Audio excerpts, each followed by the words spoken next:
Do, do, do, do, do, do, do, do, do, do, do. Hi, my name is Todd. This is Kathy. Welcome to another episode of Zen Parenting Radio. This is episode number, wait for it, wait for it, wait for it, 812. And why listen to Zen Parenting Radio? Because you'll feel outstanding and always remember our motto, which is the best predictor of a child's well-being is a parent's self-understanding. On today's show, well, first of all, this episode is brought to you by Mucinex.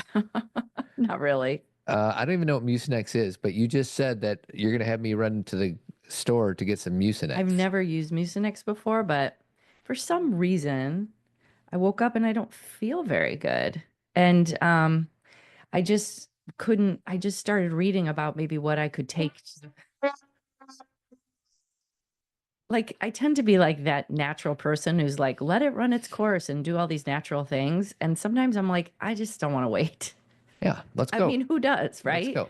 So I'm doing a bunch of things and I'm going to see if I can keep this from getting full blown because I'm kind of okay, but I'm kind of not. I kind of want to lay down right now. Can I do that? Well, I think first thing in the morning, we usually record mid-morning. It's 8:11 in the morning here, and it's normal you're still getting the cobwebs out. Go easy on yourself, Yeah, I haven't sweetie. had coffee or anything, but just the fact that I'm up, I'm obviously not that bad, right? Yeah, right. Yeah.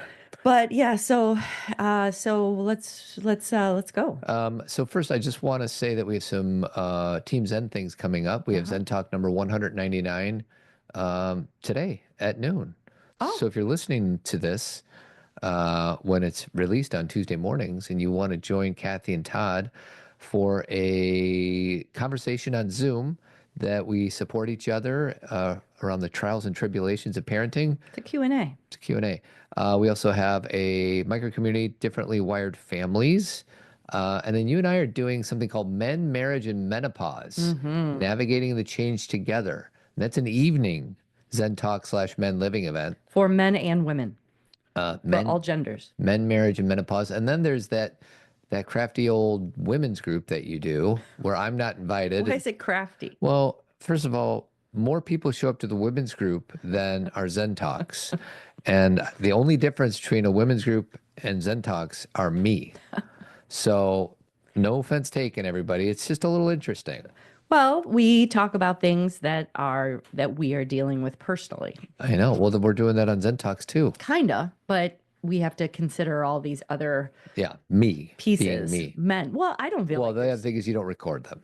Correct. So women feel a little bit more, they can drop their guard and really kind of get And we talk about things that are fully that are important to us or that relate to us specifically. So it's not that it's not that you wouldn't find some things interesting or important, but we kind of leave you out of it. Yeah. You meaning being a man. I get it. And there's things that I love about being in a group of men where I don't have to worry about how a woman is going to receive it or be a part of it. So anyways, and then lastly, you on June 5th, you and I are doing something called College is Coming, how to talk to our kids, set expectations, and stay connected before and after they go. Yeah, and that class or that discussion group is about getting your kids ready, like if they're a sophomore or junior, or if you have a senior who's about to leave, or if you have a kid who's in college and you feel disconnected. So it's all of the above.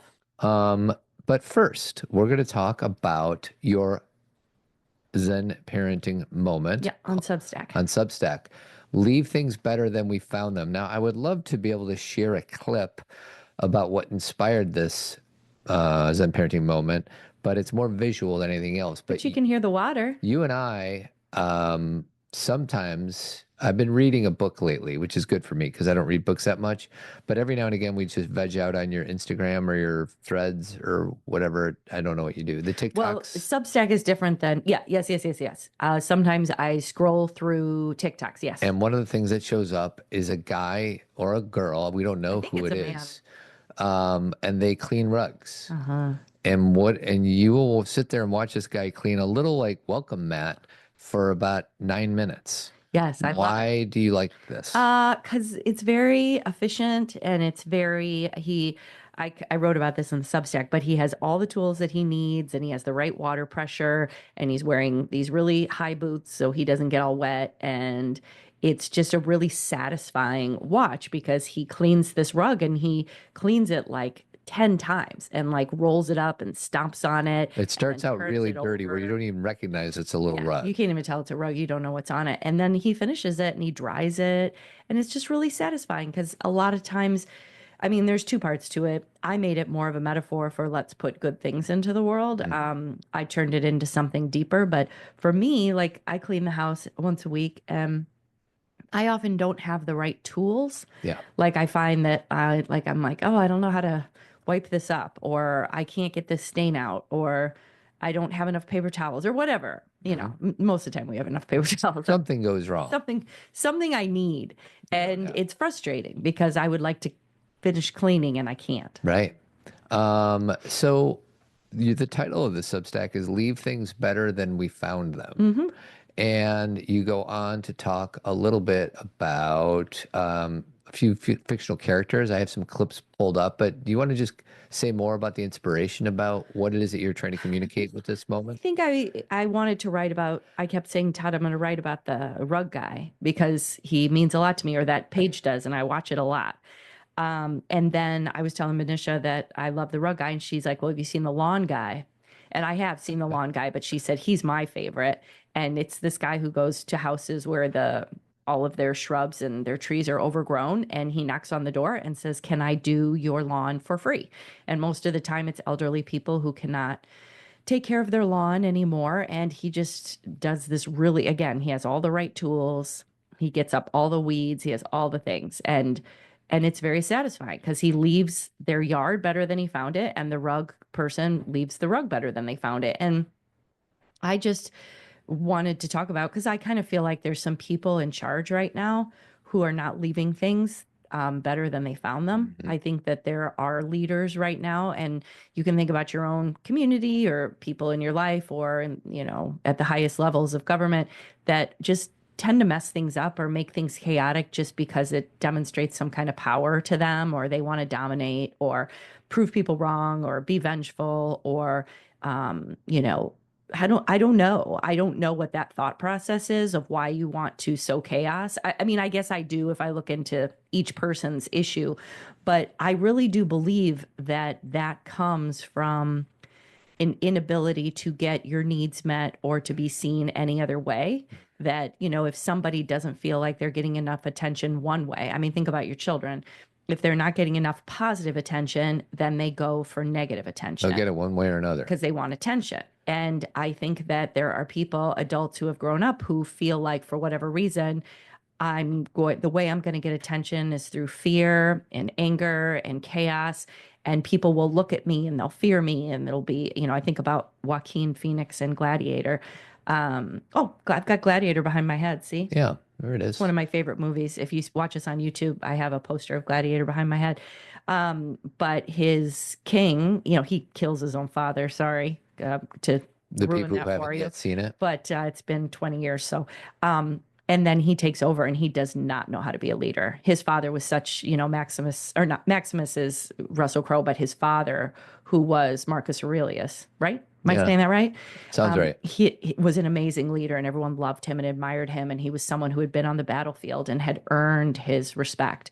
But his son, played by Joaquin Phoenix, has never done anything. Like, he's learned things, he's gone to school, but he's always been afraid. He hasn't had any real experience. And there's a great line at the end of Gladiator where Maximus says that to him. Like, he says, what do you think? Joaquin's character says, what do you think? I'm afraid of you. And Maximus says, I think you've been afraid your entire life. And it shows up in how you use your power and your fear. And so I see that around us, and it's very transparent to me as a human being, but also as a therapist. I'm like, I see what you're doing. You know what I mean? Like, I don't think you're strong or powerful. Like, to me, it's just a kind of a childhood cry for help.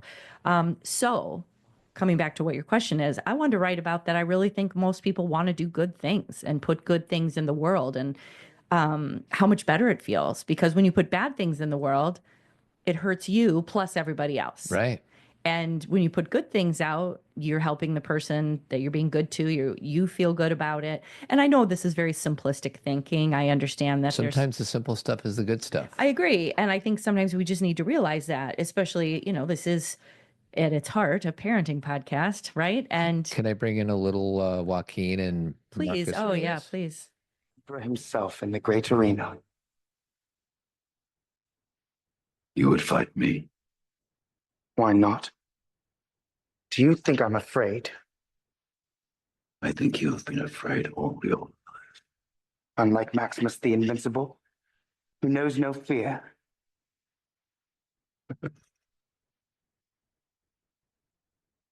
Are you a man who once said death smiles at us all?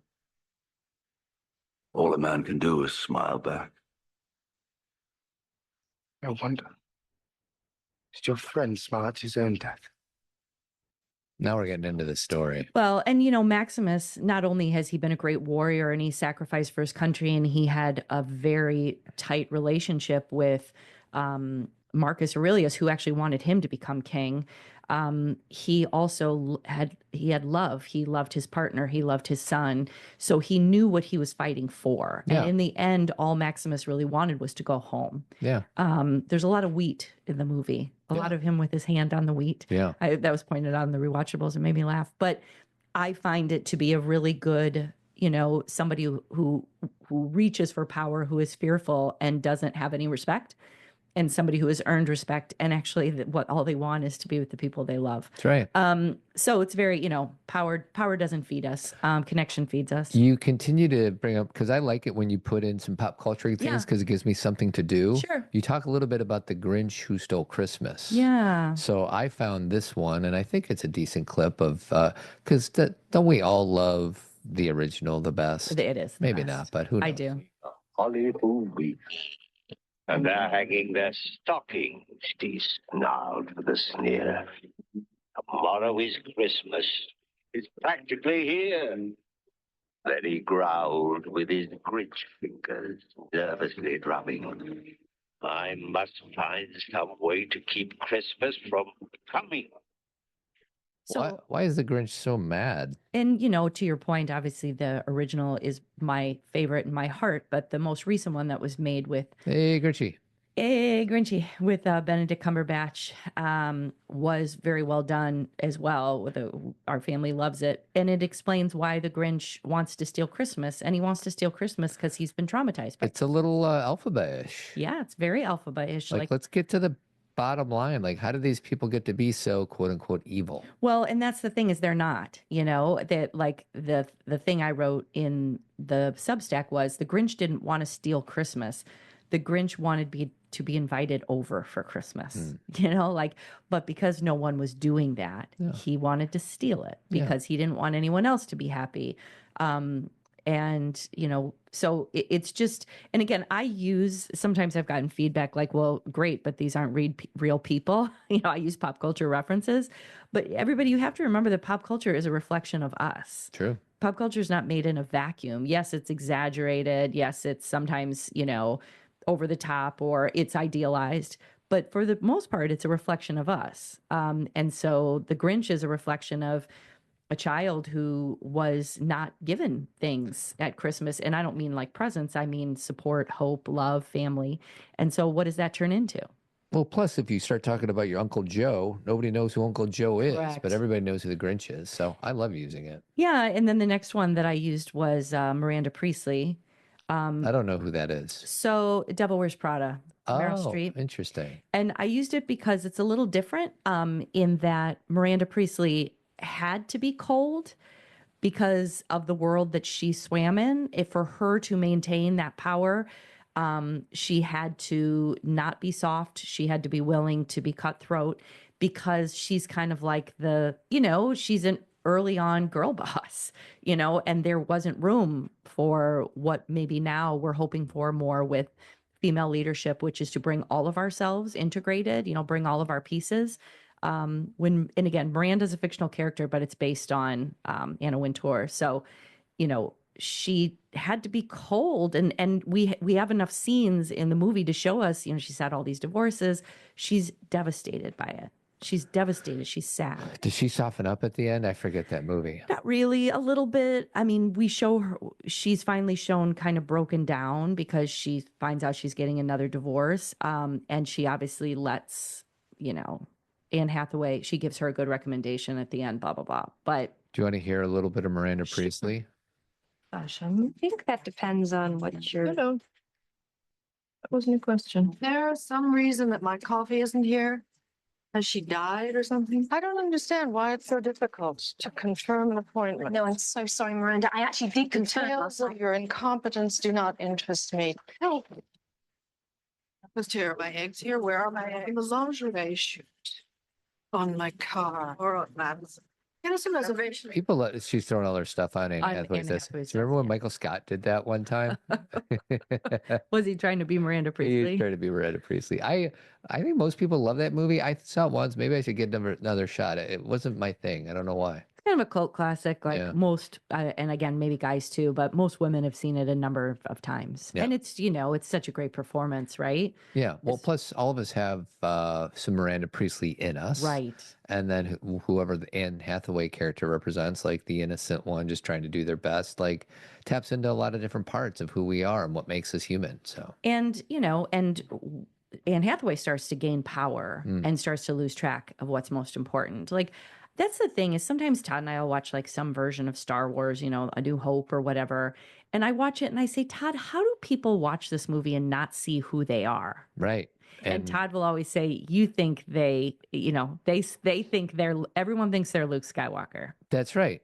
Nobody wants to say they're Darth Vader. They think they're saving the world. I know, but how do Meanwhile, they they not destroy it. see the deeper points of like taking care of others and, ensuring that people have Great freedom? question. And, And if I really knew the answer to that, I probably wouldn't be on this podcast. But I don't know. I think most people see them as a hero. Maybe see there's themselves, yeah. maybe there's like some Ted Bundys out there that just know they're doing bad things. But most people, Yeah, like people who are sociopathic. Yeah. right. Mm-hmm. But most people think they're doing good things Yeah. when it sure doesn't. Just turn on the news and plenty of people out there are doing bad things that think they're doing good things. Yeah. And a lot of them, again, I can do deep dives about this. A lot of it's survival.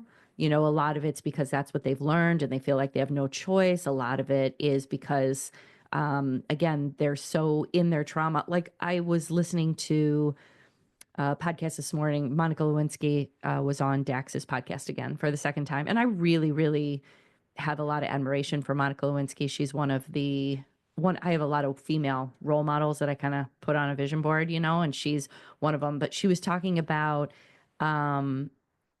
how sometimes she thinks she's worked something through and she's like, oh, I feel very clear about this. And then she'll listen to her podcast, or for her, God forbid, when she was going through the whole thing with Bill Clinton, they made her listen to all the recordings she made with Linda Tripp, like all of those phone calls. And she's like, to listen to yourself talk and to listen to yourself on your podcast when you really haven't worked something through and you think you sound good in your head, you think you're doing something good, and then you listen and you're like, wow, I was being really defensive. I was, like, have you ever had that experience when you've listened to our show? We've got a lot of episodes to listen to, but have you ever listened to us back and you were like, oh, I don't like the way I did that? Of course. Yeah, same. Of course. Yeah. Mm-hmm. Yeah. And when I think of Monica Lewinsky, and she's on a bunch of podcasts, but when I think of her, she's just resilient. Yeah. And resilience is such a wonderful human quality. And I sometimes feel sorry for myself because somebody looked at me the wrong way. Think about how the world hated her. I know. She was blamed Blamed. for everything that happened. She was a global joke. And it would have been so easy for her to go hide underneath a rock for the rest of her life. Yeah. And instead she's not. She really is inspirational. well, and she tried to do all the things people told her to do. She left the country. She went to school in London to get her master's degree. And she was like, okay, I'm out of the country, but people still knew who she was. And then when she finally got her master's degree, she came back to get a job because everyone's like, will you just move on? And she tried to move on, but no one would hire her. And then all of a sudden, she gets put in all these rap songs. I think she said she's in 120 something rap songs. So younger generations know who she is, but she's taken it and she's figured out how to use it for good. Again, this is what this thing is about that I wrote, is she took something that happened And again, she owns her issues with it, like the mistakes she made, the choices she made. But you guys, she was 22 years old. Think about how stupid the mistakes I made when I was 22. My oldest daughter is 22 right now, and just like understanding where she is in her life, Right. and to be like, oh, everything that's going on in the world is this person's fault. Yeah. I mean, are you kidding I me? get it. So anyway, didn't mean to get all wrapped She up had in a that. TED Talk called The Price of Shame. I think it's been watched 14 million times. Yeah, I show it to my college students every semester. Yeah. Because it's about shame, but it's also about bullying, and it's about how that's connected. Can I and give you your second to last paragraph, which I think is pretty good in this moment? You say, so much could change if more people realized how much better life feels when we choose generosity and kindness over fear and scarcity. But that kind of understanding usually comes through failure and lived experience. And unfortunately, some never get there, and they continue to turn their pain into blame and harm aimed at the world. It's really nice, sweetie. Oh, thanks. I mean, I kind of feel like if this is kind of a good example of in parenting, I think of certain people who are leaders right now who I think they kept getting saved from their mistakes. And they were either saved by the fact that they had plenty of money, or people hid things that they then didn't have to deal with. Like they didn't have consequences that they had to deal with. They didn't learn. They didn't learn. They didn't grow. You know, there's things, you know, my daughter's trying to figure out what to do. She's in speech, and she's trying to figure out what to do a speech on next year. And one of the things that she and I have talked about that she's kind of interested in is talking about post-traumatic growth as a speech. Like, such a great topic. Yeah, I know, because we do have post-traumatic stress, and we do have post-traumatic challenges, you know, that can show up in our physicality or in the way we deal with our emotions, or, you know, that's all real. That's why we have therapy and do the things we do. And sometimes after we process through and reintegrate, post-traumatic growth is what makes us become the people we've always hoped to be. That's where we realize, what do I want to give the world? Like, how am I showing up? And you're never going to like make every choice good. It's just that if your intention is, I don't want to hurt people, I want to do something good. Then when you do hurt someone, you apologize, or you clean it up, or you take responsibility. You live in such a way, not a mistake-free way, but you live in such a way that your intention is to put good things in the world. Boom. And so I want to just, I'm going to share my screen. Okay. Most people want to listen to it, but Okay. I'm